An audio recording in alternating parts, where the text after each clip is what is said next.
in the climate or landscape of card games or competitive CCGs, there's obviously the talk, flash, and hype around powerful cards. You know, those game changing cards, usually with very high stats, whether it be attack, defense, etc. But I'm more focused on not really the power, but the effectiveness.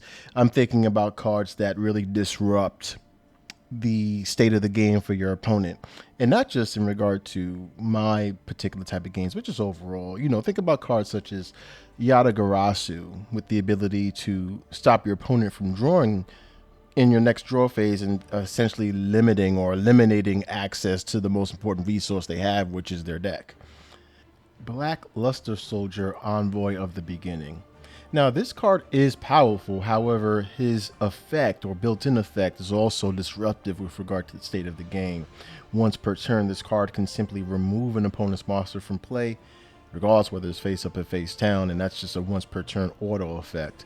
It can't attack, and that's the cause for it, but it removes your monster free from play, so it just, words can express how convenient it is to simply remove something from play. It's a card that you have to remove immediately or find a way to attack head on, and at 3,000 attack, 2,500 defense is not as easy as it sounds.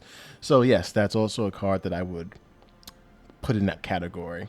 Even moving on to other types of CCGs, Leech is another card, for example, that's very disruptive. It's gone through some changes with the way it's been updated, but the main draw of the card is the same with regard to just disrupting the flow, removing, well, it used to remove flip effect creatures altogether, but now it just removes the text of 6 cost creatures in the hand. But the essence of the effect is still the same right now, and that's just to disrupt future plays in regard to your opponent's hand.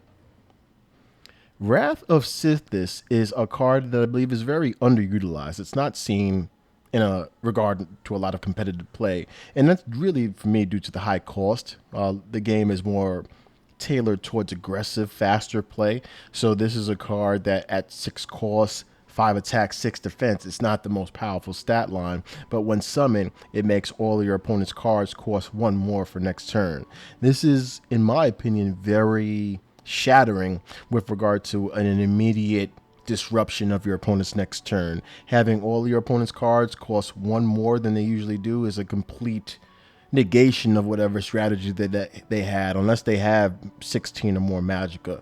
That's how powerful this effect is. If you play this on turn 6, turn 7 for your opponent, they're playing 2 cards at max with regard to what 1 card costs 2 now, 2's cost 3. You see what I mean? They're very limited, and they already had a strategy before that, so it's completely shifted now that they have to readjust and put into play with the fact that the cards cost a bit more now. So I really kind of rank this very high with regard to just disruptive plays, even more so than Mummify or Hollow Death Priest.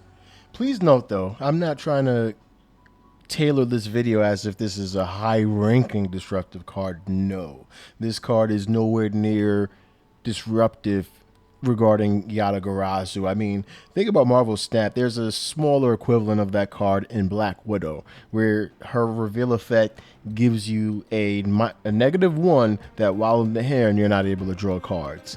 That's I guess okay with regard to debilitating your opponent, especially considering a combo where you can use Absorbing Man to copy the effect and use it again. However, those cards that are that you get in the hand, yes, while you have it in the hand, you can't draw, but you can boost the attack of the cards. Obviously, you can put it on the field so you can then draw again next turn. It can be put on the field for you due to other card effects like Dr. Octopus currently. Little things of that nature can help to balance it, make it not feel too overwhelming. Now take the last sentence of Kitty Pryde and apply it to Black Widow, and it's broken. Imagine after the end of her effect, the next turn she can return it to your hand and then you can reuse it again, and that's pretty much the next 3 turns, 4 turns that you're just summoning Black Widow with whatever new card that you can have in combination with it. It pretty much breaks your opponent. Even in that situation, giving your opponent -1 cards, if that's all they're getting, game is over.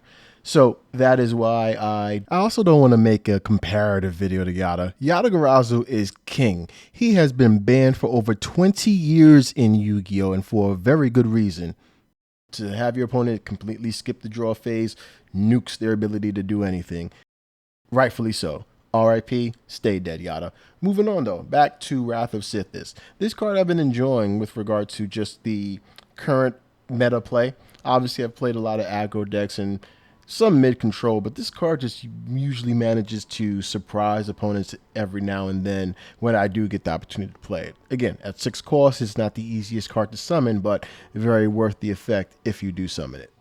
I think the inclusion or just the existence of Hollow Death Priest makes Wrath of Sithis, I guess, less convenient to play compared to Hollow Death Priest. Hollow Death Priest targets the highest cost monster in your hand and turns it into a mummy. So that effect, just singling out one of the highest creatures in your hand, preferably, usually, one of the highest attack creatures or just one of the most potent effects in the hand, and just reduces it to nothing. So that's why at 5 costs that's more playable or just more attractive to play than Wrath of Sithis. But I think me just highlighting this card and just showing some gameplay that you've already seen just showcase how inconvenient it can be for your opponent. How even if you can target an opponent's hand with mummy, it doesn't stop their plays or just their sequence of events to kind of counter whatever it is that you have on the field. So I wanted to just put this video out there for everyone as a kind of quick tech tip. Try to experiment with this card if you can. You'd be amazed or surprised at how beneficial the effects are, again, if you can get it out. The aggro players do make it difficult. Anyway, everybody, I appreciate y'all tuning in. Just wanted to have a quick recommendation video for y'all. Please leave a like if you've enjoyed, and of course, I will see you on the next one. This is Sly. Cheers. Twisted my tipples. Chapels. Like, it's something about the way that he says it. That's part of the abuse! And she twisted my balls and my dick! And she told me that sex was disgusting and awful! And she told me that only disgusting, awful people had it! Yes, my mother twitted my fucking tipples! My mother twitted my fucking tipples!